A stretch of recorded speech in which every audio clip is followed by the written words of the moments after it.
everybody, it's Ethan and John. And welcome to our very first Facebook Live. And depending on how things go tonight, it may be our very last Facebook Live. So enjoy it while you can. Or not. For those of you who don't know who we are, we should introduce ourselves. At the same time, we should also say, if you are into travel or you know someone who is, share us right now because we're going to talk travel. Mm-hmm. And so share us if you would. And also we're ready to take your questions throughout this as well. Mm-hmm. But we should introduce ourselves. Yes, we are Ann Craig Cinnamon and John Cinnamon, and we have had long careers in broadcasting, mainly in the Indianapolis area and central Indiana. I've been in radio and TV for more than 30 years. And I actually, just in October, was awarded the Indiana Broadcasters Association Hall of Fame. Yeah, she has one of these. It's never too far away. Always within arm's reach. So, but both of us, we met in broadcasting, and we've been married almost 25 years. That's right. And since we were married in 95, we've done extensive traveling. We've been to, what'd you say, 112? I've been to 112, and you're just 109 somewhere. Under me. Yeah. And all 50 states, all 7 continents. And we kind of get into more of the adventure kind of side of it these days. So, we've done trekking in Rwanda. We hike the Himalayas. We're going to talk about that later. We climb Mount Kilimanjaro. We've been to the Galapagos Islands to see the giant tortoises and the boobies. Yes, you don't have to leave home for that. That's right. Hey, but you know. So we did a tour of Chernobyl, which people thought we were crazy, but it's probably one of the best tours we've ever been on because it's in our historical lifetime, and it's like a modern day ruin, and we'll talk about that on another. And it's so hard to find shirts now with 3 sleeves since I've grown that 3rd arm or 2 heads. Yes. Or whatever. So coming up on the Facebook Live show tonight, we're going to talk about travel in the age of COVID-19. We're going to talk to a couple of our former tour guides around the world that's affecting them. And we'll explain why we have 2 empty shot glasses. They will not be empty for the entire show. We'll tell you more about that a little later on. First, we'll give you a bit of an update. And again, be ready with your questions for us because we will answer your questions. We are independent contractors for travel leaders. So to be upfront about that, not only do we book travel, we do keep up with it, obviously, because we book it. So we do have maybe some information you may not have or things that you may be wondering about, like if you are booked on something, what do I do? Is it going to get canceled? Those kind of things. So let's talk first about airlines. Airlines. Obviously, they are still flying because they have to, but they're practically empty. Yeah, I mean, mostly empty. And in fact, what did we see about the Indianapolis International Airport is like at 10% oh, yeah, its normal capacity or something crazy like that. Something shocking. Oh, yeah. So the international air, obviously, it's only necessity that they fly. And if you are booked, let's just make this a blanket comment. If you're booked on anything, if it's air, if it's a cruise, if it's some sort of a tour, if they've not canceled you because we're not that far out yet, wait and see what happens. Because if you go canceling on your own, you could risk getting refunds. Right. If you wait until you get canceled, and right now, most everything is canceled through about June 30th. Mm-hmm. So if you wait, if you're in July or August and you're not sure you want to go, or you're not sure if it's going to go, give it a little more time, because if you get canceled, if it gets canceled out from under you, there's a good chance that not only will they refund you completely if that's what you choose, but you might, for rebooking, get an extra little spiffs. You might get 25% or 50% more. Yeah, they're being, especially, certainly the cruise lines, lots of resorts are being very generous with their rebooking offers if they have to cancel you. Again, if your cruise or tour isn't canceled, don't do it on your own. Wait for them to cancel it, because you could be in some good benefits. Right. And we should point out that if it is the carrier, not you, The airline. yes, the airline who cancels a ticket, you are entitled to a full refund in your original method of payment by law. That's US.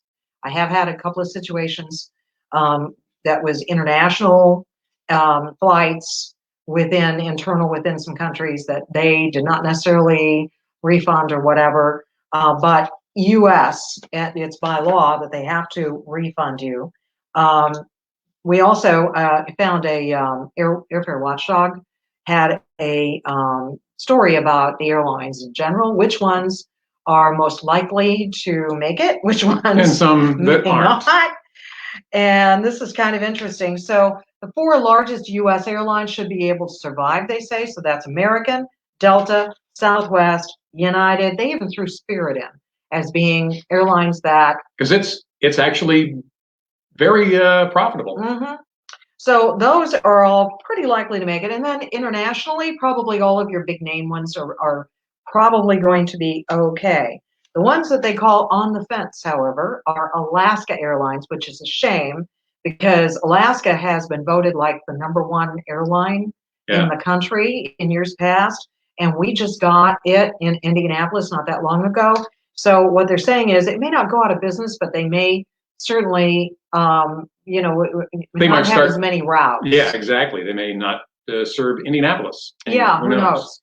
JetBlue is another one, Frontier, and some of the other smaller international airlines. And then the ones that might dissolve completely after this is over. #1, well, it might be #1 because it's alphabetical. But one that kind of surprises me a little bit, Allegiant. So we do have a lot of Allegiant, flying out of here, and who knows. Hawaiian Airlines is on that list, which is also a shame because that's another one that they do like from to Australia. And I booked it for clients who have taken trips from Hawaii to Australia and that sort of thing. I think they'll still have Aloha Airlines that will fly within the islands. Yeah, that or your swim. I don't think you're going to want to swim. And then one of the big things that they mention is consolidation. So there could be a lot of airlines that consolidate, and that could keep them all going. So that is pretty much airlines. Again, if you cancel, it could be a different kind of thing.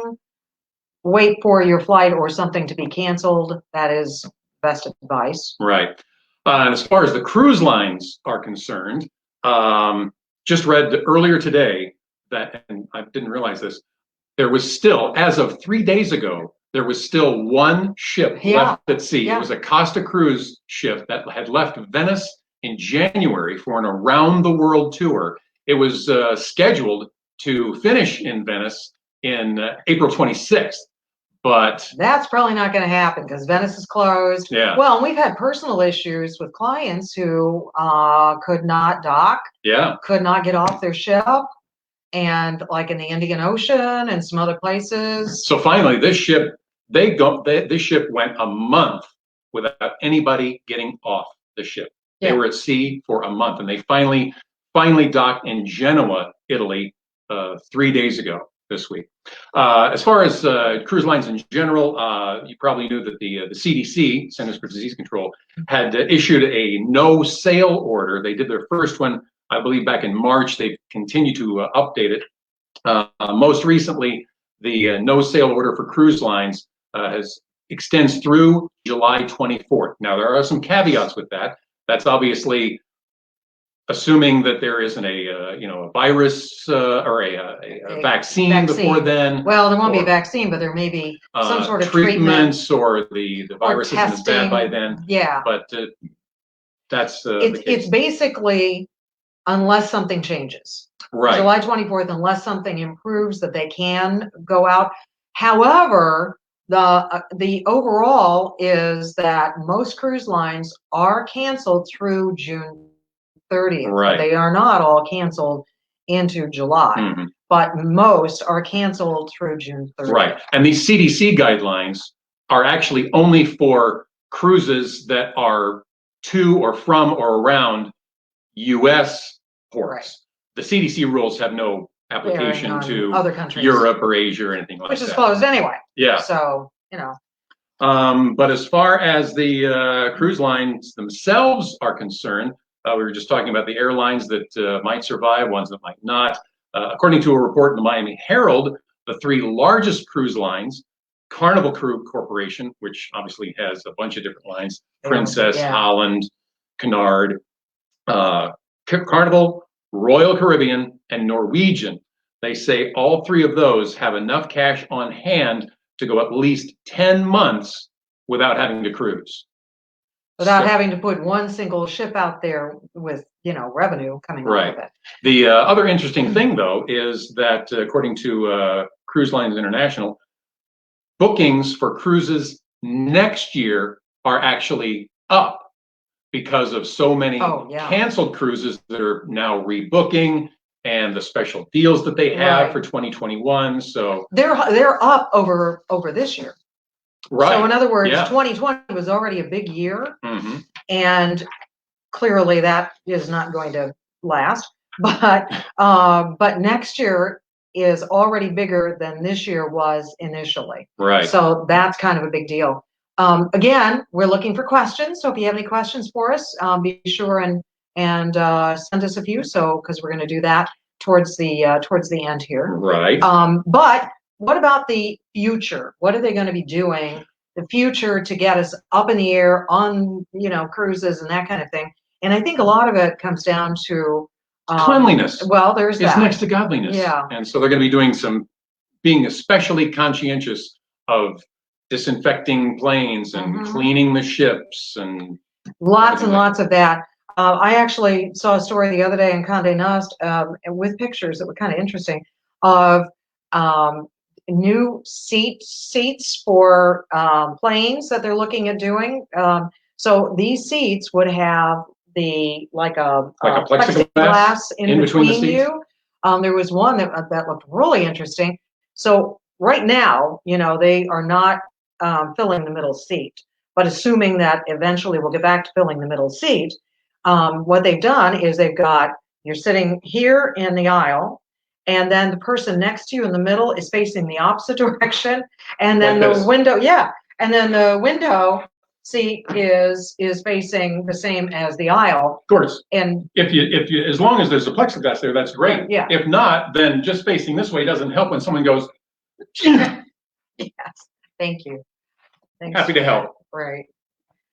So in any event, they're looking at all kinds of different things to make it safer for us, and the best way we can make it safer at this point is to be mindful of ourselves and how close we are. Continue to wash your hands all the time. Don't touch your face. Don't touch anyone else's face. And the last time we went out was right before this whole thing went to hell in a handbasket, and people were wiping everything down. But that was March 10th.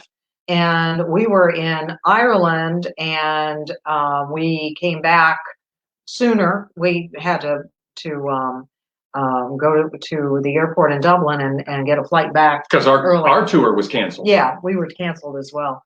So and people, were doing that everywhere. But even the State Department sent charter flights out to bring people back from Peru and all kinds of places, and I guess most everybody is home that wanted to get home at this point. But here's another statistic. There are some astounding statistics these days, like how much this has affected the travel business. Like a third of every job lost or whatever has something to do with travel or tourism. It's amazing. But this one is from the United Nations World Tourism Organization, and it says that 96% of all global tourist destinations are closed. So if you wanted to go somewhere, luckily it would be closed. There'd be no point. You can't get into the Eiffel Tower. You can't get into the Roman Colosseum. You can't go to Machu Picchu. When in the history of mankind has this ever happened that everything's closed? Everything is closed. It's incredible. So what that means is tourism is affected everywhere. And that is why we took some time earlier this week to get in touch with some of the tour guides that we have taken tours with. We had a great time with them, because in many of these countries around the world, that for some of these people, the tour guides, that is their sole source of income. And when there are no tourists, there's no tourism, there's no income, there's no nothing. Yeah. And if that's what you're living on, this is really, really sad for some of them. So a guide that we just met in January in Madagascar, he took us on a tour, trekking to see lemurs, which was awesome. We had a fabulous time. His name is Donald. That's him there. And he has been a tour guide for 5 years, but we were his first Americans. He had never had Americans on his tour, and he was pretty excited because he had never met Americans before. And we found out that his favorite musical artist in the world is Alan Jackson. American country music is his favorite artist. Yeah. So we talked to him in Madagascar just earlier this week, and we have kind of little technical problems, but we thought we'd introduce you to our friend Donald in Madagascar. Donald! Yeah, now you hear me? Yes! How are you? Yeah, good. I am good. How are you too? We're good. We're good. So, Donald, how is Madagascar doing? No tourism anymore. Yeah, we don't have any clients because maybe we wait till to June or July. I don't know. It depends on the government. But actually, what I'm doing is just stay at home, play sport, and read a book. This is what I'm doing, and take care of the family around me. But it's really hard, isn't it? Because Madagascar, it's a You poor got what I'm country. saying? Yeah, you know, the life here in Nosebet is based on tourism. I am a guide, you know that. Even Right. like the guide, they depend on the tourism. This is Right. the problem, but it doesn't matter. Life goes on. What an incredible attitude Yeah, no he kidding. has for somebody who his business has collapsed, but he says, life goes on. Yeah, which maybe we could all learn a lesson from that and Yeah. pick up on that a little bit. Someone else that we toured with 3 years ago 3 years ago. in Turkey is Recep. And we spent a whole week with him, and it was a fabulous tour. That's a picture of Anne with Recep at Ephesus, the ancient ruins of Ephesus in Turkey. And so we talked to him earlier this week as well. So, how hard is this for you personally? I mean, you're a tour guide. You've got no tourists. And we have had lots of crises in tourism in Turkey. Yeah. We had, like in 1999, we had an earthquake, tourism, very bad. In Right. 9/11 in New York, when you had these terrorist attacks, we had big trouble here in Turkey. 2015 terrorist attacks in Istanbul, we had problems. Right. I think you came here in 2017. We were there just or 3 years ago. 3 years, yeah. 3 years ago. Yeah, So there's always kind of a crisis in tourism. So Turkish tour guides generally immune to that. Just so You roll with the punches.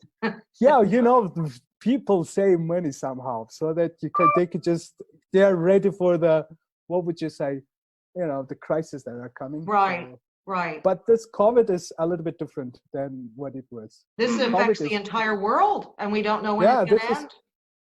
This is really a nuclear bomb in the world tourism. No kidding. Yeah, absolutely. Yeah, But our tour of Turkey with you is one of my all-time favorite trips, really. I loved it. Not only were you great, but Turkey has so much to offer. There's so much history. It's so pretty. Turkish, it's just right in the middle of happening. Yeah. Yeah, there's so many things. The Asia and the Middle East and Turkey was the Just crossroads right of in the everything. middle. It's kind of an advantage when you have, when you just want to be in the middle of everything. But it's also a disadvantage if you don't want to be. Well, you are kind of Whatever close to some hot happens, right? spots like Syria it's- and places like that. That's not always real good, but as long as you don't go there to your border there, the rest of just the what- country is safe.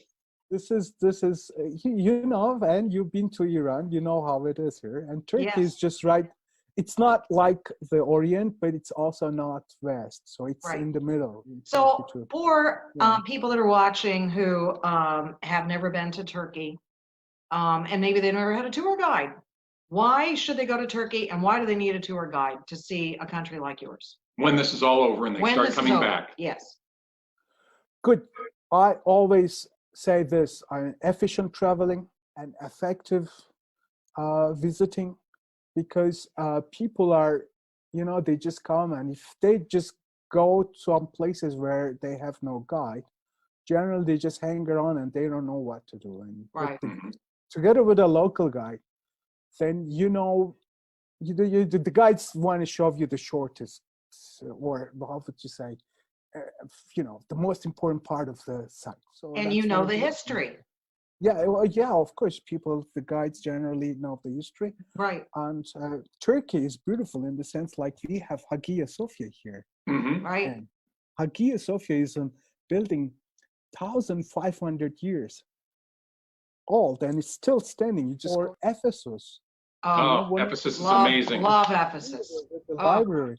Plus, Ephesus is one of the 7 churches of Revelations. And it's Right. not only because it's an historical site, but it has got some religious background. Right. Cappadocia, for example, visit Cappadocia. Oh, I love Hotter Cappadocia. balloon, capital of the world. I just Yeah. call it like this. It's really like it. Almost every day, there are hot air balloon rising, 100 to 150 Right. balloons a day. Beautiful. Early in the morning, all different colors. Right. It's unbelievable. There are many It's one of reasons. our Food is all-time good. favorite Yeah. things that we've done. Everybody watching right now Yeah. can see there are so many things to see in Turkey, and they can see how passionate you are about your country. And that's why we enjoyed our tour Oh, yeah. with you so much. Yeah, I'm lucky to be a guide in Turkey, and I am lucky to have you guys. I mean, you're beautiful people of America. Well, we will want come more back. people. We'll come back someday and we'll tour again with you because we really did enjoy it a lot. Yeah, and I would really be one of the happiest person in the world if you just come, and on behalf, I'll do free of charge. Okay, you heard it. Recep, thank you. It's Thank great to see you again. Great It to talk to is you. so nice to Hey, see guys. you. Good luck. Take care of yourself. Thank you. Stay safe. Thank you very much. Okay, so we have a free tour in Yeah. Turkey with And Recep. I would go back in a heartbeat.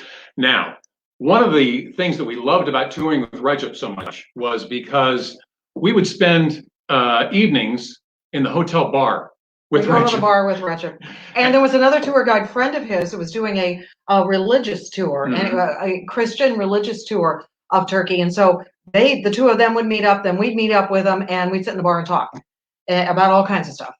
And they introduced us to the official drink, the official alcoholic drink of Turkey, which is Raki, R-A-K-I, Raki, and they call it lion's milk. And we'll show you why. Here it is. Here it is. In our shot glasses. Pre-poured. It's clear, but when you add Water. to it, Turns white. Yes. Look and at that. There's your lion's milk. All right. You click the bottom glass. Like that. And- And then you go right back. Mm. Actually, Got a little hair in my chest. I'll check that later to confirm.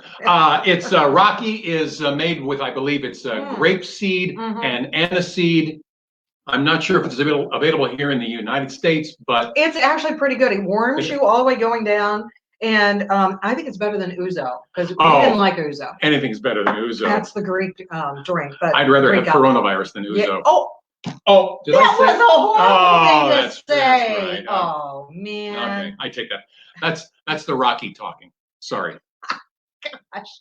Okay, so we do have a few questions that have come in. Oh, yes. So first of all, I believe let's go to Aaron. Aaron's question was a really good one. What, in your opinion, is the most popular destination that would also be the most adversely affected? And I think there's only one answer to that, and that is Italy. Oh, yeah, by far. It's the most popular anyway, because there's just so much to see there between Rome and Florence and Tuscany and Venice and Naples and My personal Pompeii. opinion, the reason they get hit so hard is because the Chinese do travel a lot, and that being such a popular destination, there were probably a lot of Chinese there, and they may have brought it with them.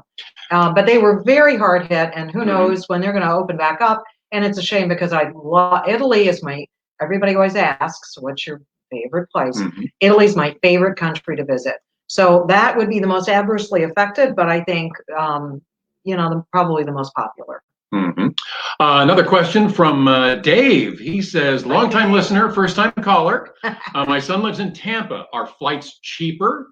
What can I expect the airport and flight to be like? Also, in general, are hotels generally open and safe? And what about rental cars?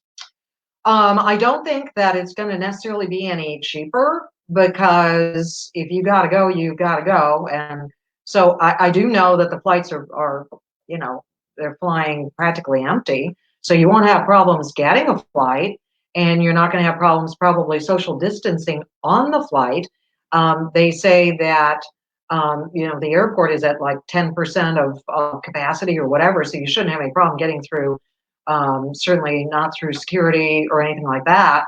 But there are hotels that are open, and I, even know of some locally that are open, but there's just not, there's nobody staying, and they're all in kind of bad shape. So it's it probably would require some amount of research to see who is open. I would say that the bigger brands are going to stay open. They have the financial ability, the financial wherewithal to stay open. All right. Any other questions? Any other things that we should address? Let's see. Thank you, Peggy. And hi, Diane. And hi, Linda. And your brother, Chris. Yes. And Randy and Bob. Bob is going on a cruise. Bob will be going on a cruise. That's an interesting point, that because of all the bad press that a lot of these cruise lines and cruise ships got over this whole thing. Enjoying that, Rocky, aren't you? Yeah, I am. A lot of people are saying, "Oh, I will never cruise," or "I'll never cruise again." A lot of those people, frankly, weren't going to cruise anyway. Yeah.